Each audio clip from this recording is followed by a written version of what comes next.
Smart Ahmednagar news.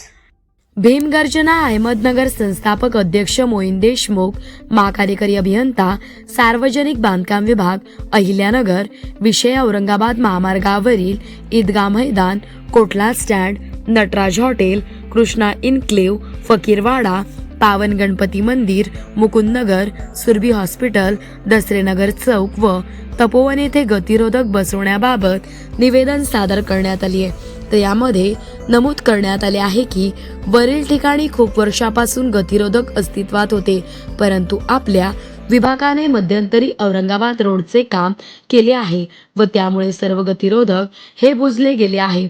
सदर महामार्गावर जड वाहनांची रहदारी जास्त प्रमाणावर असल्याने व वरील ठिकाणी हे लोक वस्तीला जाण्या येण्यासाठी पूरक असल्याने व तेथे नेहमी वाहनाची वर्दळ असल्याने गतिरोधक नसल्याने तेथे अपघात होण्याची जास्त शक्यता आहे।